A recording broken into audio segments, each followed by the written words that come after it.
Hermanos, en esta clase vamos a estudiar sobre los 7 sacramentos de la Santa Madre Iglesia. Primeramente, decir dos cosas sobre los sacramentos. Primero, los sacramentos no fueron inventados por la Iglesia, no fue una invención de los papas, de los sacerdotes. Los sacramentos fueron instituidos por el mismo Jesús, y es por eso que reconocemos a estos 7 sacramentos como un don de Dios, porque han sido dejados e instituidos por el mismo Dios para santificar la vida del hombre. Segunda consideración sobre los 7 sacramentos. ¿Para qué sirven los 7 sacramentos? Lo acabo de decir, para santificar al hombre, para darle al hombre la vida de la gracia. Para eso sirven los 7 sacramentos. Y quien recibe la gracia de estos sacramentos tiene más fortaleza en la fe, tiene más fortaleza en las pruebas, tiene la capacidad de conocer y amar a Dios y tiene el gran regalo de la vida eterna. Quien recibe estos sacramentos tendrá como regalo en su momento la vida eterna. Estos 7 sacramentos se pueden dividir en 3 grandes partes. En la primera parte están los sacramentos de iniciación, que son 3: el sacramento del bautismo, el sacramento de la confirmación y el sacramento de la Eucaristía. En una segunda parte están los sacramentos de sanación, que son 2: el sacramento de la unción de los enfermos y el sacramento de la reconciliación, o conocido también ese sacramento como el sacramento de la confesión. Y en una tercera parte están los sacramentos de servicio, que son 2: el sacramento del matrimonio y el sacramento del orden. Son los 7 sacramentos que Jesús dejó a la Iglesia para la santificación del hombre. Vamos a ver de estos 7 sacramentos su materia y su forma, pero decir primero que en la filosofía griega nos encontramos con un gran filósofo, discípulo de Platón, Aristóteles. Aristóteles acuñó una teoría, la teoría del hilemorfismo. Esta teoría del hilemorfismo nos dice que todo el universo, todo lo que nos rodea, está conformado por materia y forma. Esto nos lo dice Aristóteles. Santo Tomás de Aquino retomó los conceptos aristotélicos para hacer su teología. Santo Tomás de Aquino retoma los conceptos aristotélicos para emplearlos en las cuestiones de fe y entender así mejor los misterios de la fe. Nosotros los católicos, y sobre todo la sacramentología, tiene una inspiración aristotélico-tomista. Por eso la sacramentología nos dice que cada sacramento tiene materia y forma, recordando esta teoría hilemórfica de Aristóteles. Ahora bien, el primer sacramento, el sacramento del bautismo. ¿Cuál es la materia del sacramento del bautismo? El agua corriente es la materia del bautismo. ¿Y cuál es la forma? La invocación trinitaria, que es la siguiente: yo te bautizo en el nombre del Padre y del Hijo y del Espíritu Santo. Amén. Esa es la invocación trinitaria, esa es la forma correcta del bautismo. Los hermanos protestantes evitan la fórmula trinitaria y dicen: yo te bautizo en el nombre de Jesús, pero es incorrecto. La manera correcta de bautizar a las personas es haciendo la invocación trinitaria en el nombre del Padre y del Hijo y del Espíritu Santo. Amén. Siempre empleando la conexión y. Respecto al bautismo, decir que en peligro de muerte o en artículo mortis, toda persona puede bautizar a un niño. Si un niño está a punto de morir y no ha sido bautizado, cualquier persona con agua corriente y haciendo la invocación trinitaria puede bautizar a ese pequeño. Si ese pequeño se salva, si ese pequeño no se muere, se tiene que llevar a la iglesia para completar el rito del bautismo. Si este niño muere, con ese pequeño rito que realizó una persona no consagrada sobre el niño, es suficiente para que el niño alcance la vida eterna. Por eso, en peligro de muerte, cualquier persona, aunque no esté bautizada, puede bautizar al niño en peligro de muerte haciendo la invocación trinitaria. Ahora nos vamos a un segundo sacramento, el sacramento de la confirmación. ¿Cuál es la materia del sacramento de la confirmación? Es el santo crisma y la unción que se hace con el santo crisma. Esa es la materia del sacramento de la confirmación. ¿Qué es el santo crisma? Es un aceite que el obispo en la misa crismal del Jueves Santo consagra, haciendo una invocación del Espíritu Santo sobre ese aceite. Ese aceite también se ocupa para el bautismo y este aceite también se ocupa para la ordenación sacerdotal y claro está, se ocupa también para el sacramento de la confirmación.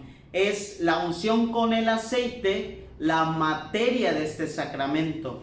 ¿Cuál es la forma de este sacramento? Son las palabras que utiliza el obispo. Recibe por esta señal el don del Espíritu Santo, recordando que el ministro ordinario del sacramento de la confirmación es el obispo. Ojo, el obispo puede delegar a otro sacerdote, a un vicario episcopal, para que lo pueda representar, pero solo en caso de delegación, un presbítero, un sacerdote puede administrar este sacramento, porque de manera ordinaria el ministro que administra este sacramento es el obispo.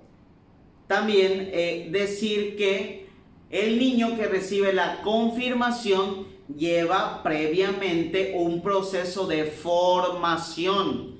El niño debe de llevar un proceso de catequesis para poder acceder a este sacramento que tiene como fruto que el niño reciba los 7 dones del Espíritu Santo.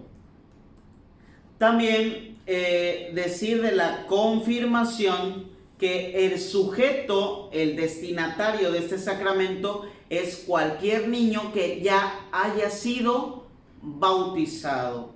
En nuestra arquidiócesis, la confirmación es un sacramento que viene posteriormente a la Eucaristía, o lo que conocemos también de manera popular al sacramento de la primera comunión o a la primera comunión. Nos vamos con la Eucaristía. La Eucaristía. ¿Cuál es la materia de la Eucaristía? La materia de la Eucaristía es pan y vino. No cualquier pan. Tiene que ser pan de trigo ácimo. Que en la actualidad este pan de trigo ácimo viene en forma de hostias, de obleas blancas. No siempre fue así. Con los primeros cristianos, en las primeras comunidades cristianas, era propiamente el pan grueso. Pero ahorita en nuestras misas va mucha gente, asisten muchos fieles, y hacer la consagración con panes gruesos, ácimos, pues es impráctico, y a la vez también, por ser un pan más grueso, se presta a que las partículas, a que las migajas caigan en el piso, y una vez ese pan ácimo consagrado, pues ya no es pan, es el cuerpo de Cristo, y tenemos que tener un reverente cuidado con la Eucaristía. Es por eso que en la actualidad, para hacer más práctica la distribución de la comunión, la presentación de este pan ácimo de trigo es en forma de oblea. La palabra hostia significa sacrificio.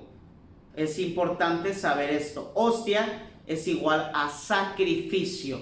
Entonces, la materia de la Eucaristía es pan ácimo de trigo y el vino que debe tener un porcentaje de alcohol adecuado. No puede ser cualquier vino, tiene que ser un vino generoso para consagrar. Esto es muy importante, no debe ser un vino adulterado o el vino que a mí me guste. Tiene que ser un vino generoso para consagrar. Por lo regular, siempre los sacerdotes ocupan el vino de la marca Domecq, porque tiene el porcentaje adecuado de alcohol y es un vino que desde su realización se pensó para que fuera vino de consagrar. La forma de la Eucaristía son las palabras de consagración. Cuando el sacerdote dice las palabras de consagración, el pan deja de ser pan para convertirse en el cuerpo de Cristo y el vino deja de ser vino para convertirse en la sangre de Cristo. Como dice el canto, ya no es vino, ya no es pan, Cristo mismo se nos da. Y esto es una realidad. Para el protestantismo luterano que surgió en el siglo XVI, la Eucaristía es solamente un símbolo. De hecho, para muchos protestantes actuales así es. La Eucaristía es solamente un símbolo. Cuando los hermanos protestantes el Jueves Santo se reúnen para el culto, recuerdan la cena del Señor, la Sagrada Cena, y se pasan un poco de pan y se pasan un poco de vino para recordar el signo que Jesús realizó en la última cena. Para nosotros los católicos la Eucaristía no es un signo, es una realidad. El signo representa, la Eucaristía no está representando a Cristo. Nos dice el Catecismo de la Iglesia Católica, en la Eucaristía está Jesús presente en cuerpo, sangre, alma y divinidad. En la Eucaristía está Cristo, porque la Eucaristía es Cristo mismo, vivo, en medio de nosotros. Una imagen sagrada, una imagen religiosa, representa a Jesús. Es un signo de Jesús. Pero la Eucaristía no representa a Jesús. La Eucaristía es Jesús. En el sagrario está Jesús encarcelado por amor a nosotros, como decía Santo Tomás de Aquino. Santo Tomás de Aquino también decía que Jesús era un pelícano, porque en el tiempo de Santo Tomás se creía que el pelícano en tiempo de hambruna, de escasez de comida, se abría el pecho con el pico y le daba de su propia carne a sus polluelos para alimentarlos y no pasaran hambre. Es por eso que Santo Tomás de Aquino le llamó a Jesús el pelícano eucarístico, porque Él nos da de su propia carne a nosotros que somos sus polluelos y nos alimenta de su propia carne. La Eucaristía es un regalo, es un misterio de amor. Es el centro y la cumbre de nuestra vida cristiana. La Eucaristía es lo que nos sostiene en nuestra fe. La Eucaristía es lo que nos sostiene como iglesia. Por eso hay que pedirle siempre al Señor que nunca nos falte en la iglesia la Eucaristía, porque el día que nos falte la Eucaristía, dejaremos de ser iglesia. Pasamos a otro sacramento, el sacramento de la penitencia. ¿Cuál es la materia del sacramento de la penitencia? La materia es los pecados, y que los pecados sean confesados por el pecador, o también llamado el penitente. ¿Cuál es la materia? La confesión de los pecados. Esa es la materia. Que el penitente confiese los pecados delante del sacerdote ordenado válidamente.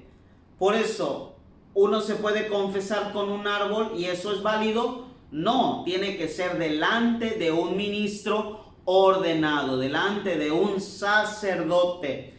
Yo puedo confesar mis pecados por medio de videollamada o por medio de Messenger o por medio de WhatsApp. Claro que no, tiene que ser una confesión personal, una confesión real, sin ningún medio virtual.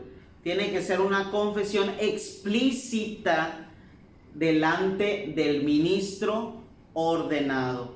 Entonces, la materia del sacramento de la penitencia es la confesión de los pecados. La confesión que tiene que ser de manera explícita, de manera personal, delante del ministro ordenado. Y la forma del sacramento de la penitencia es la fórmula de absolución que el sacerdote va a emitir una vez que el penitente haya confesado todos sus pecados veniales y mortales. Y yo te absuelvo en el nombre del Padre y del Hijo y del Espíritu Santo. Esa es la fórmula breve de absolución que el sacerdote emplea cada vez que una persona se va a confesar. Y esa es la forma del sacramento de la confesión. Materia, confesión de los pecados, la forma, la fórmula de absolución. El sacramento de la unción de los enfermos. ¿Cuál es la materia de este sacramento? El aceite que es un aceite que ha sido bendecido por el obispo el Jueves Santo en la misa crismal, que es prácticamente un aceite de olivo. Esa es la materia. La forma es la fórmula con la que este aceite se emplea, se administra. Es una fórmula que dice el sacerdote cuando está ungiendo al enfermo. Esta fórmula dice así: por esta santa unción y por su bondadosa misericordia, te ayude el Señor con la gracia del Espíritu Santo, para que libre de tus pecados te conceda la salvación y te conforte en tu enfermedad. Amén. Donde unge el sacerdote al enfermo, lo unge en la frente y en la palma de las manos y también en el pecho, si es posible. Son los lugares donde el sacerdote unge al enfermo. También se puede ungir en la parte donde el enfermo tiene malestar, dolencia o enfermedad. Ojo, el sacramento de la unción no es para que el enfermo se muera o no es para prepararlo a la muerte, sino el sacramento de la unción es para pedirle a Dios la gracia santificante para ese enfermo. Es para pedirle a Dios el perdón de los pecados de ese enfermo. Incluso el enfermo que recibe el sacramento de la unción tiene la gracia de que sus pecados se borren por completo. El sacramento de la unción perdona los pecados de los enfermos. El sentido que tiene este sacramento es pedirle al Señor la pronta recuperación de ese enfermo, pedirle al Señor el perdón de los pecados de ese enfermo y pedirle al Señor que, si es su voluntad, ese enfermo se recupere de la enfermedad. El sacramento de la unción le da una fuerza espiritual y sobrenatural al enfermo para que pronto se recupere, si es voluntad de Dios. Y si es voluntad de Dios que este enfermo deje esta vida corporal, pues también que el enfermo tenga aceptación de la voluntad del Señor y tenga oportunidad para reconciliarse con Él. Vamos con el sacramento del matrimonio. Decir que en el sacramento del matrimonio, el ministro que administra este sacramento son los cónyuges.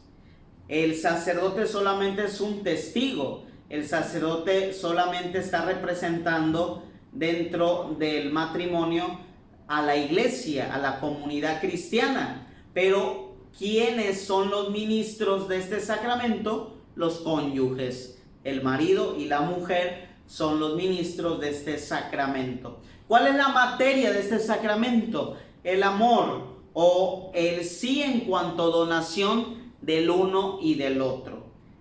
La materia de este sacramento es el amor. Por eso un matrimonio no puede existir sin amor, porque es el amor lo que sostiene al sacramento del matrimonio. ¿Cuál es la forma del sacramento del matrimonio? El consentimiento mutuo, que de manera plena, de manera voluntaria, de manera libre y sin coacción, el hombre y la mujer se digan sí quiero para toda la vida. Esa es la forma, el consentimiento mutuo, la materia, el amor que los cónyuges se tienen. El sacerdote entonces en este sacramento no funge como el ministro ordinario, sino solo como un testigo, porque los ministros, los que se casan pues, son ellos, el hombre y la mujer. El sacerdote solamente es testigo del amor de ellos, de los que se quieren casar. Por último, el sacramento del orden sacerdotal. ¿Quiénes son los destinatarios de ese sacramento? Los varones. Aquí viene una disputa. ¿Por qué solo los varones? Porque así lo quiso Cristo.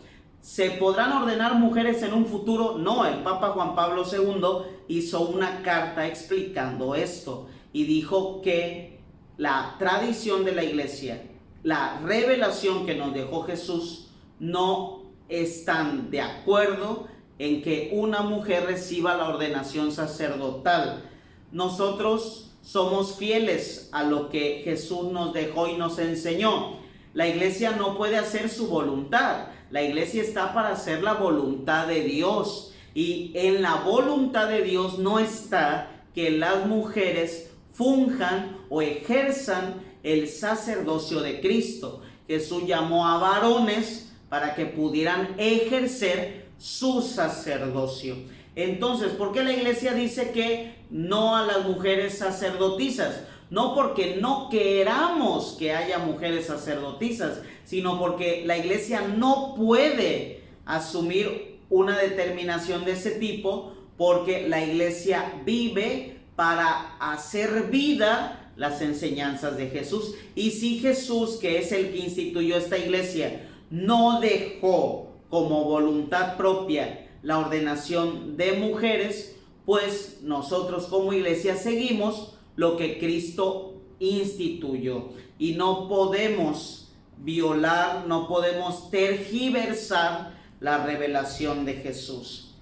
Por eso el Papa Juan Pablo II dice esto: nosotros, fieles a lo que Cristo nos enseñó, decimos no a la ordenación de mujeres, porque Cristo no lo quiso así. Cristo pidió a los varones asumir la responsabilidad del ministerio sacerdotal. Es la riqueza de la Iglesia. No todos podemos hacer todo. Cada quien tiene dentro de la Iglesia su lugar, cada quien tiene dentro de la Iglesia su misión, cada quien tiene dentro de la Iglesia su ser y su quehacer. Ahora, ¿cuál es la materia de la ordenación sacerdotal? La imposición de las manos. Es la materia de la ordenación sacerdotal o del sacramento del orden. ¿Cuál es la forma del sacramento del orden? La oración consecratoria, que es la oración que hace el obispo sobre el candidato, ya sea al diaconado, al presbiterado o al episcopado. ¿Quién es el ministro ordinario de este sacramento? ¿Quién lo administra? Solamente lo puede administrar este sacramento un obispo.